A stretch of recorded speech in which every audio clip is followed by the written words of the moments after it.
Hi, Angela Wolf here with another wrap dress. This time it's a faux wrap dress, a completely different style, but technically still a wrap. The skirt has two pieces, the top is attached, it looks like a wrap dress, but guess what? You pull it over your head and this won't come apart. So let's take a look at this different style. So this, because it's made out of a knit, can pull over your head. So there's a front piece, front right and front left. Now this, by the way, when you're designing your own pattern or adjusting your own pattern, you can make this as high or as low as you want. So mine's a little higher, a little more modest, and these are two pieces that will be cut, and then it'll be attached to a band, and then attached to the skirt. So the first thing we need to do is, I have a piece here already finished. You attach the band through this area.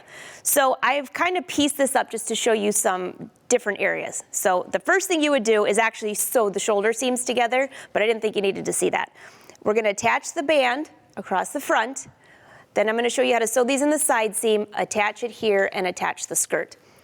So to get started, this is the front of the skirt. So this is the center front. Let me move this out of the way. We need to finish that. You don't want it just hanging like that. So if you have a cover stitch machine, that's a great way to finish a knit. If not, you can also use a sewing machine. So you're gonna turn the fabric towards the wrong side, give it a little pressing, a little steam. Now if you're using a polyester, maybe you wanna keep your iron a little higher, you don't wanna melt your fabric. But give it a little steam, clapper, and that will hold that back. I'm just gonna do one side. So you can see this is the part that will finish on the front, just like my dress over there. This side or that side, whichever way we're going. So I'll show you how to do the cover stitch, and then I'm gonna show you how to attach this front band. So here's a piece of just fabric. It stretches because it's a knit. I cut it 2 inches wide. I'm gonna give that a little pressing as well before we go to the machine.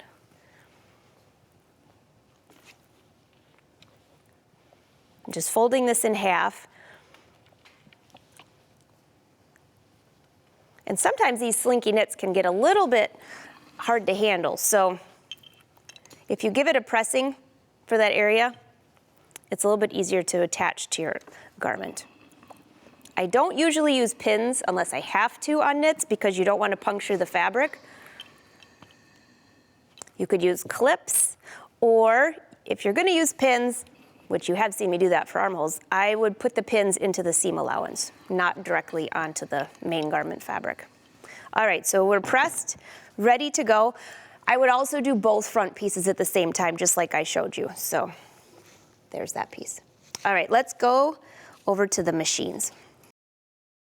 If you're going to use a sewing machine, you're going to want to use either a zigzag stitch or a little bit of a stretch stitch. So I'm going to choose a zigzag stitch, and I'm going to change the width to just 1.0. This way it'll stretch when you need to put it on, put the garment on. I'm going to use a contrasting thread, and the key here is that I want you to see how I'm attaching this and where I'm stretching. So in the shoulder area, which is from here to here, there's no stretching. Of the bias binding and the top should be equal. And by the way, I noticed that I pressed this a little off, so just ignore that. You would have wanted to make sure that that was perfectly folded in half. All right, we're almost past the shoulder area. Now this is the area that can really stretch when you go to put this on. So this is the area you want to make sure. So I'm gonna just move the top, let the machine do the work. Stitch around, give it a little stretch.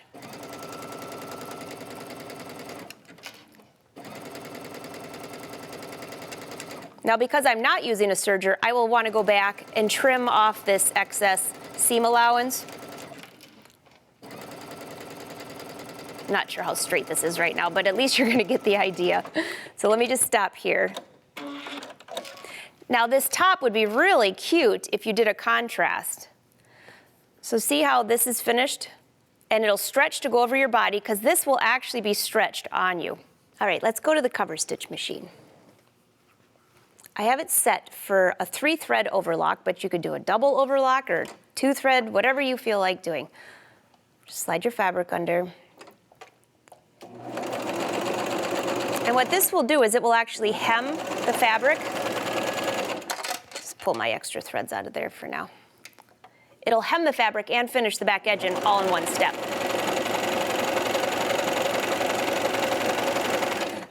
Ideally, you want to focus your eye over here. So the fold of your fabric, this is kind of a hem guide for how you know where your fabric, so you know that your seam's going to be straight for your hem. And when you get to the end, which this is also a tip if you're hemming and you need to go all the way around, put your needles in the top position, lift up this lever because that will release the tension. I usually keep a pair of scissors around, and you just want to kind of slide this behind all these threads. And just pull this thread out just a little bit, and you'll feel this start to come out, just like that. And then, if you just cut the top threads, which is, there we go. And then give it a little tug, it pulls those top threads to the back and secures your chain stitch, which is really nice. So let's see what we have here. I'm going to give this a good pressing, and let's go back up to the table here.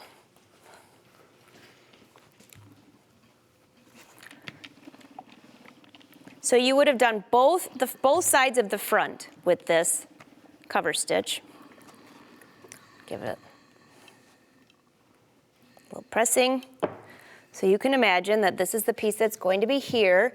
This piece, we would have done the same thing, and that would have gone on this side, because remember, it wraps over to the left. So that part is finished. And the next thing, let's see, where's my top? Give this a pressing. Now, I didn't stitch this all the way around, but I'm going to still give it a pressing. I would go back and trim off this excess seam allowance. You really only need about 1/4 inch for this. And of course, I'm stitching this live, so it's not the best. This will flip under. So I'm just going to cut just a little bit of this off so you can get a better idea. If you have a rotary cutter, it's really fast. You just flip this over and give it a little trim. All right, so that's about how close you'd want that to look. That looks more professional. All right, so we have this side here. Now let's just focus on the side seams. Again, I didn't finish sewing this entire thing, but you're going to get the idea. This one is finished, and this is how it should look.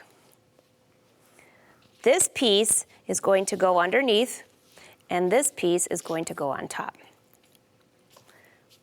Just like this. So I'm going to go to the sewing machine, attach these to the side seam, and the next piece that you'd want to attach are these two, which I don't think you need to watch that. But you would attach these right here to keep these together. They need to equal, which you'll have markings on your pattern, but they would need to equal the width of your top. So I'm going to take these over to the machine.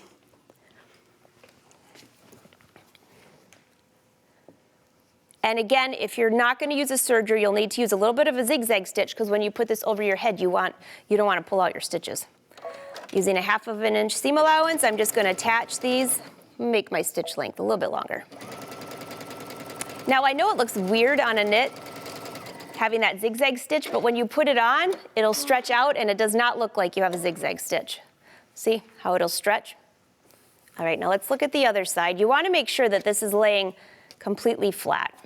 Again, I didn't trim all this, so let's just focus on the sides here. You want that to be nice and flat, so there's no gapping. This does not, you don't want the top layer or the bottom layer to be wider than the others. So even if it was trimmed incorrectly or it moved a little bit, you want to make sure that they're even. I'm just going to stitch down this side.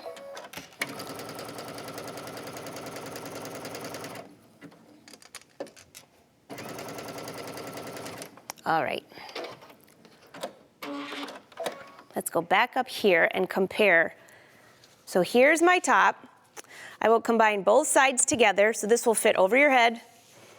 Then there's a band through here, and I have my belt. So once you attach the whole front side, you're going to go and attach the back. The same thing, the back will go to a band, and then it will attach to the skirt. The skirt's a little more flowy than the other skirts. So let's just flip our belt to the right side here. It's a very long belt. You want to know why? Because it's not attached into the side seam. And I'll go back over here to the dress in a second to show you. With this belt, I just ran it through the serger, which is, if you don't use a serger, you're going to want to use a zigzag stitch because the belt is going to stretch when you go to tie it around your waist. All right.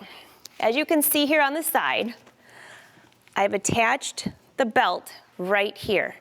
So this belt is actually one whole big long piece, and all I did is once I sewed the entire front together, I sewed the back together, sewed the side seams, and the last step was to take this belt and I laid it right on the side seam and did a top stitch to keep it in place. So you can make this belt as long as you want, but notice what happens. It does stretch. So if you had this go around your body once, twice, it doesn't matter, but it's going to stretch, which again is why you need to use a serger or a zigzag stitch so it doesn't pop your stitches.